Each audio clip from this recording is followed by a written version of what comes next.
വയനാട് കള്ളാടിയിൽ തുരങ്കപാത നിർമ്മാണത്തിന്റെ ഭാഗമായി കൂട്ടിയിട്ട മണ്ണ് നീക്കം ചെയ്യുന്നതിനെ കുറിച്ച് പഠിക്കാൻ വിദഗ്ധ സംഘം അവിടേക്ക് എത്തി. ഇത് സംബന്ധിച്ച പഠന റിപ്പോർട്ട് സർക്കാരിന് കൈമാറും. ഉന്നത സമിതിയെയാണ് ഇതിനായി സർക്കാർ നിയോഗിച്ചിരിക്കുന്നത്. കമലാണ് വിവരങ്ങളുമായി. കമൽ, ഏത് തരത്തിലായിരിക്കും പരിശോധന എന്നടക്കമുള്ള കാര്യങ്ങളിൽ ഇപ്പോൾ വ്യക്തം വന്നിട്ടുണ്ടോ? അവരുടെ ഭാഗത്ത് പ്രതികരണങ്ങൾ ഉണ്ടായിട്ടുണ്ടോ? രതീഷ്, മൂന്നംഗ സംഘത്തിലെ 2 പേരാണ് ഇപ്പോൾ കള്ളാടിയിൽ പരിശോധനയ്ക്ക് എത്തിയത്. രാവിലെ ഏതാണ്ട് 10 മണിയോടെ തന്നെ സംഘം ഇവിടെ സ്ഥലത്തെത്തി.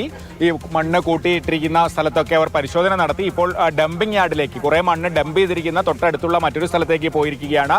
കോഴിക്കോട് NITയിലെ professor doctor Santhosh G Thampi, അതുപോലെ ദേശീയ ഭൗമശാസ്ത്ര പഠന കേന്ദ്രത്തിലെ ശാസ്ത്രജ്ഞനായ ശ്രീലേഷ് എന്നിവരാണ് സംഘത്തിലുള്ളത്.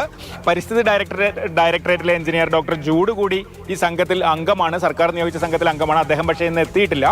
എന്തായാലും ഈ മണ്ണ് വലിയ രീതിയിൽ കൂട്ടിയിട്ടതിനെ കുറിച്ച് വലിയ ചർച്ചകൾ ഈ മണ്ണിടിച്ചിൽ ഉണ്ടായപ്പോൾ നടന്നിരുന്നു. അതായത് നേരത്തെ തന്നെ ജില്ലാ കലക്ടറും പൊതുമരാമത്ത് വകുപ്പ് സ്പെഷ്യൽ സെക്രട്ടറിയും ഒക്കെ ഈ മണ്ണ് നീക്കം ചെയ്യാൻ നിർദ്ദേശം നൽകിയിരുന്നു. പക്ഷേ കമ്പനി അധികൃതർ ചെയ്തില്ല തുടങ്ങിയ വാദങ്ങളൊക്കെ ഉയർന്നിരുന്നു. ആ സാഹചര്യത്തിലാണ് സർക്കാർ ഇത് സംബന്ധിച്ച് പഠിക്കാനൊരു സമിതിയെ നിയോഗിച്ചത്. കാരണം ഈ മഴക്കാലത്ത് ആ മണ്ണ് നീക്കം ചെയ്യുന്നത് ഒരുപക്ഷെ കൂടുതൽ പ്രശ്നങ്ങൾ ഉണ്ടാക്കിയേക്കാം എന്നൊരു വാദം ഉയരുന്നുണ്ട്. അതോടൊപ്പം അടിയന്തരമായി അത് നീക്കം ചെയ്യണമെന്നൊരു വാദവും നിലനിൽക്കുന്നുണ്ട്. ഈ സാഹചര്യത്തിലാണ് ഈ വിദഗ്ധ സമിതി എന്താണ് പറയുന്നത് എന്ന് നോക്കിയിട്ട് കാര്യങ്ങൾ തീരുമാനിക്കാമെന്ന് സർക്കാർ തീരുമാനിച്ചിരിക്കുന്നത്.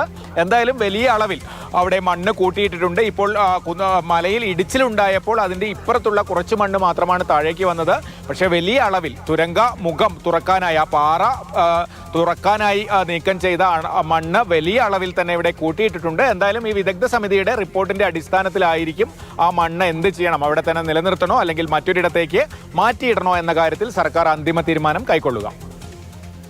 കമലാണ് വിവരങ്ങൾ നൽകുന്നത്. വയനാട് കള്ളാടിയിൽ ഇപ്പോൾ ഒരു പരിശോധന നടക്കുകയാണ്. തുരങ്കപാത നിർമ്മാണത്തിന്റെ ഭാഗമായി കൂട്ടിയിട്ട മണ്ണ് നീക്കം ചെയ്യുന്നതിനെക്കുറിച്ച് പഠിക്കാൻ വേണ്ടി സർക്കാർ ഒരു സംഘത്തെ നിയോഗിച്ചിരുന്നതാണ്. സംഘത്തിലെ 2 പേർ, മൂന്നംഗ സമിതിയിലെ 2 പേരാണ് ഇപ്പോൾ അവിടേക്ക് എത്തിയത്.